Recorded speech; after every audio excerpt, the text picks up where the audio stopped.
So this is the new ZIPFIT Espresso liner, and it's coming out in winter 25-26. And I think this is going to be one of the most influential products in the ski touring and ski mountaineering world. So let's dive in.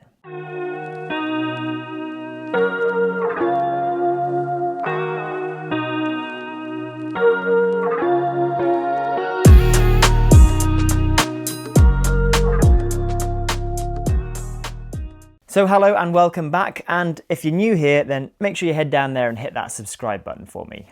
Thanks. Now before we dive into this video, it's worth giving you guys an idea about my relationship with ZIPFIT so you know where I'm coming from when I'm talking about this product. So I'm not paid by ZIPFIT, I'm not on a salary or a retainer or anything.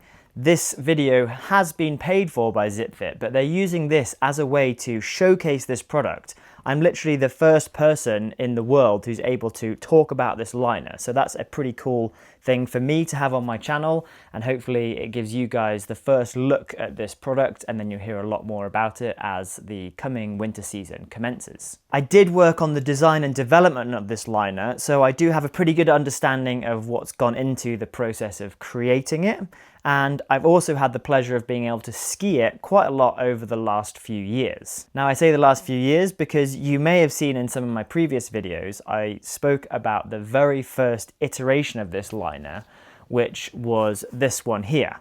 Now a lot has changed since this, and we're going to talk about the kind of evolution of this liner and how it's gone through. But what I would say about ZIPFIT liners is that I've basically become somewhat of a convert to using ZIPFIT liners for pretty much everything that I do in terms of skiing. In my downhill boots, I have the coarser liner, and for my kind of like mid-weight touring liner, I have the ZIPFIT GFT. Now, there were some problems with the ZIPFIT GFT for a out-and-out touring liner, and that is it was quite heavy. Now, ZIPFIT liners are kind of known for being a little bit on the heavy side because of the materials that they use to make them last a little bit longer. Now, this new liner, it may not last as long as some of the previous iterations of the ZIPFIT liner, but it fills that important gap, which is it's a much lighter liner to start with.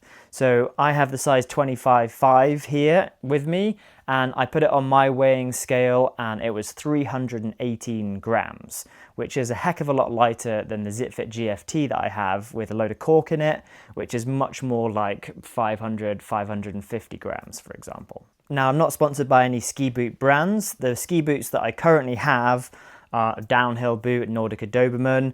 I have a Technica Zero G Tour Pro, and I have a Dynafit Ridge Pro, and also have the Technica Peak boot, not the carbon cuff version, the one down from that has the plastic cuff. And most of last winter, I was skiing in the Ridge Pro. I got it towards the middle of the season, and then I sort of skied the rest of the season on that boot.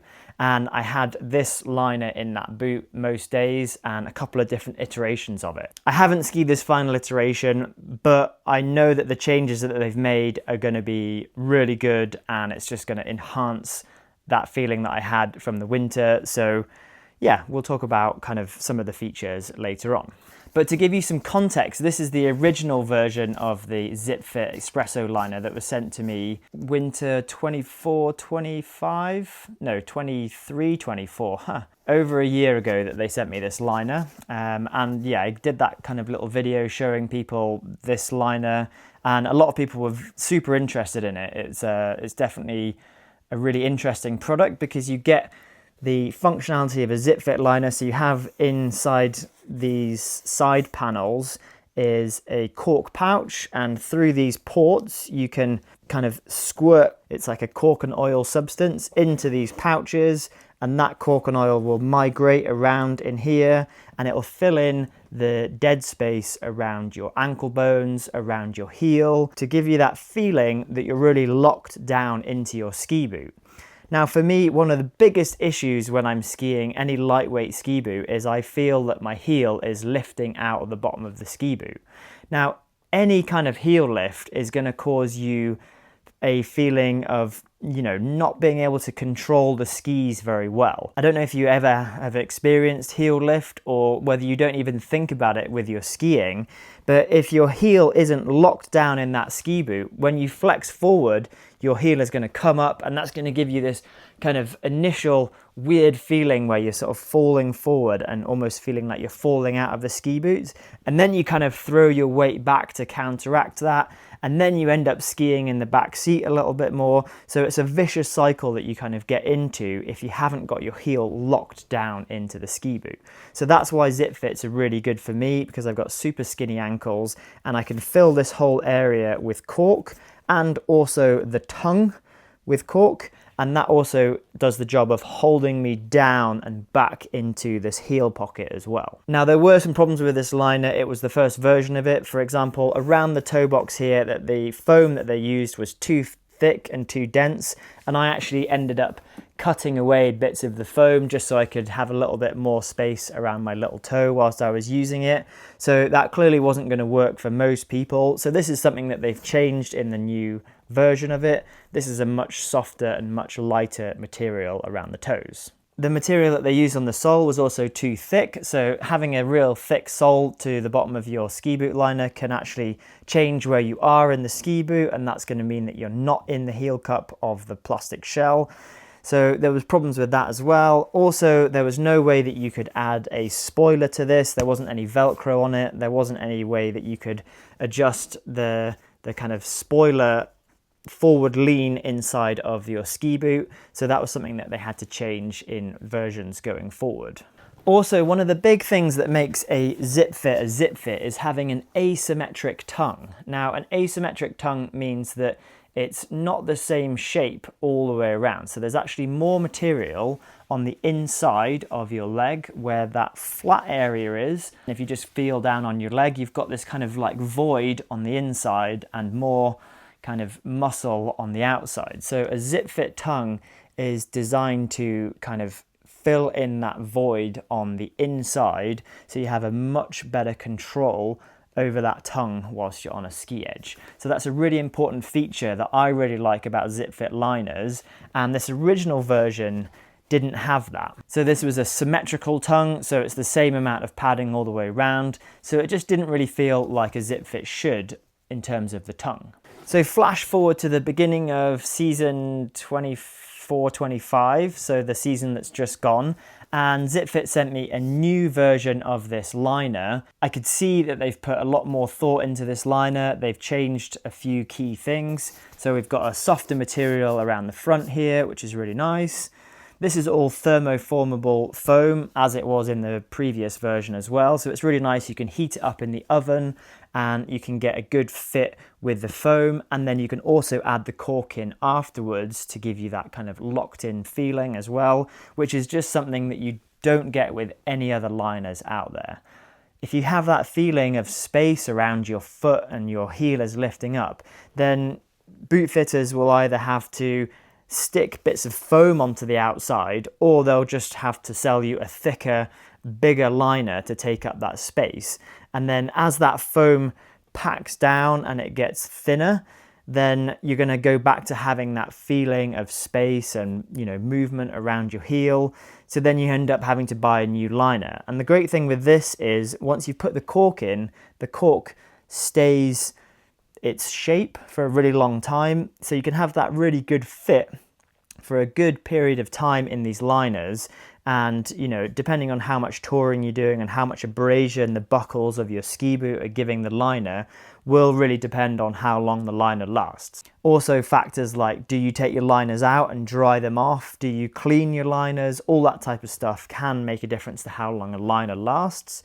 So you do need to look after these a little bit more than a standard ZIPFIT liner like a Corsa or a Freeride, for example. And I also wouldn't expect this liner to last anywhere near as long as those kind of leather ones, because this is just a lighter, softer fabric. Now, this newer version of the liner had an asymmetric tongue. It also had a plastic shield on the front of the tongue like this, and that went a long way to giving me more comfort around my shin bone from kind of boots like the Zero G Peak, for example, that have quite a narrow strip of plastic around the front of the ski boot. So actually that disperses the load when you're like cranking down on the front of those boots. So that actually was a really good addition for me. The thickness of the sole still wasn't quite right though, and we also had a lot of this stitching that was exposed down here, which isn't ideal. As you can imagine, it's going to get some abrasion on it, but it is aramid stitching, so it's a really strong material that is being used down on here. One of the big changes with this version though is that now we've got this Velcro pouch at the back of the liner like this, and we've got various different shims like this, which are made of really high density foam that we can now put inside of this pouch at the back. We can put that in there like that and do that up. So that adds a little bit of volume to the back of the ski boot if you feel like you need to be pushed a little bit further forward into a more comfortable ski position. And the really great thing about this design is there's nothing for the walk mechanism of the ski boot to get kind of snarled up on. So it's a really nice interface in the back of the ski boot. You don't feel any clicking or jamming throughout the walking phase of your ski tour. It's just totally moving totally fine over the back here. But the problem with this material that they used was A, it was very difficult to work with, and B, it's not stretchy at all. So actually it didn't kind of form to the shape of the foam, it was just pushing the foam more into the back of your leg. So something needed to be changed about this as well. There was also some issues with the density of foam. So this was quite thin and it wasn't quite thick enough around the back here. So they kind of changed and played with the densities of the foam a little bit to make it feel a little bit more comfortable around the cuff as well. So this is the version that I was skiing the most during the winter, and we've still got the exposed stitching around here. This is a much thinner insole now, and actually I had to use a 3mm footboard underneath my insole to be able to get this to work.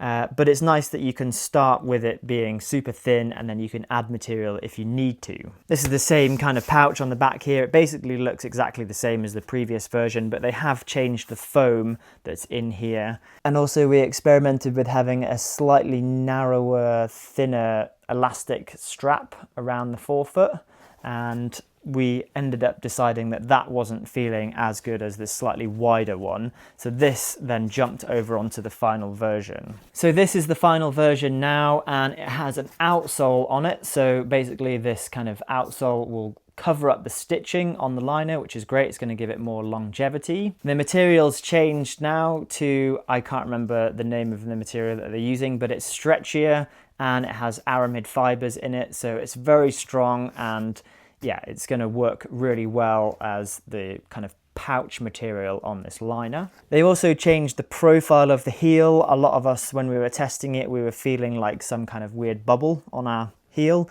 and now this actually really neatly contours the shape of your heel, and it feels just really good. I've already put this in some ski boots and it just feels way better like that. It's got the longer elastic on here, it's got the soft toe box in here. It comes with these shims, so you'll end up with 2 different thicknesses of shims when you buy these liners. This one I think is a 5mm, and I think they have a 2mm or a 3mm, I can't remember exactly. The tongue is also asymmetric as well, and there's a little bit more padding on the inside, so it feels like it really fits around your shin bone really well, and that's something that I really love about ZIPFIT liners in general. It comes with this insole in it as well, which is a very thin 3mm footboard with some nice kind of like furry material on the outside of it.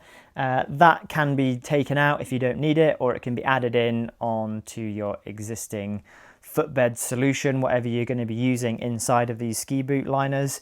So it's nice that you can have either it be super thin or add that extra 3mm in if you need it. For me, when I'm using this ski boot liner, I'm putting it on first and then stepping into my ski boots. And that's definitely a slightly tricky thing in certain ski boots. So you do need to play around with it and make sure you've got a good system for being able to do that if you're going to get these liners. It's going to be very difficult to get into these liners if they're in your ski boots if you have these laces in. Now, I think these laces make a huge difference to how the liner fits onto my foot and holds my foot. So I would really recommend keeping the laces on, but there are 3 lace loops up on here, and I've actually taken the lace out of that middle one, and that seems to work the best for me. So yeah, if you've got any thoughts about this liner or you've got any questions, you can leave it down in the comments below. So these liners are going to be available in autumn 2025, so stay tuned with ZIPFIT and also myself, and you should hear about the release date of these liners so you can rush out and buy some if you're desperate for them. But yeah, I'm super excited about these, and yeah, it's been a real pleasure to work on this ski boot liner with ZIPFIT, and I'm super excited for you guys to get out and try it out. So thanks very much for watching. Remember, if you haven't subscribed, please go and do that now. That's really going to help me to grow this channel. I'll see you next time.